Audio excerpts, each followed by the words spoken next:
సరుకులు కొనుక్కొని ఆ కుటుంబాన్ని కాపాడుకొని బతకాలంటే కూలీ రేట్లు పెరగాలి. ఆ కనీస వేతనాల చట్టాన్ని సవరణ చేసి కార్మికుల మీద పెనుభారం మోపుతూ నిత్యావసర సరుకుల మీద జీఎస్టీ పెట్టి కార్మికుల మీద ఎంత పెనుభారం మోపుతుందో కేంద్ర బీజేపీ ప్రభుత్వం విమర్శ చేసుకోవాల్సిన అవసరం ఉందని సందర్భంగా తెలియజేస్తూ ఉన్నాం. ఇలా కార్మిక హక్కు చట్టాలు అప్పుడు కొట్లాడుకున్నటువంటి కనీస వేతనాల చట్టం కాదు, మిగతా చట్టాలను కూడా ఇంకా ఎన్నో రకాల చట్టాలు ఇలా చూస్తే ఢిల్లీలో రైతులు నల్ల చట్టాల కోసం ఎంతో మంది అమరులైతే ఆ నల్ల చట్టాలు రద్దు చేస్తూ ఉన్నాం, రైతు నల్ల చట్టాలను వెనుకకు తీసుకుంటున్నామని చెప్పడం జరిగింది. కానీ ఏ ఒక్క నల్ల చట్టాన్ని రద్దు చేసిర్రు?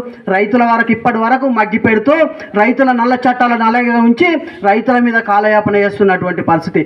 ఇలా రైతు పంట పండించినన్ని రోజులు అక్కడ కళ్ళల్లో పోసి రైతు పంట ఆ కళ్ళల్లోకి వచ్చినాక గిట్టుబాటు ధర ఉండదు.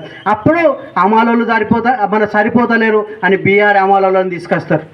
అప్పుడు మనకే తాకులాట పెట్టి ఇలా అమాలు మ్యాచర్ రాలే, అడ్లు ఇంకా మ్యాచర్ వచ్చి అడ్లు కళ్ళల్లో ఉన్నా కూడా ఆ టైంలలో రైతులు పనికిరారు, రైతుల సమస్యలు పరిష్కరించారు, రైతుల గిట్టుబాటు ధర రాదు.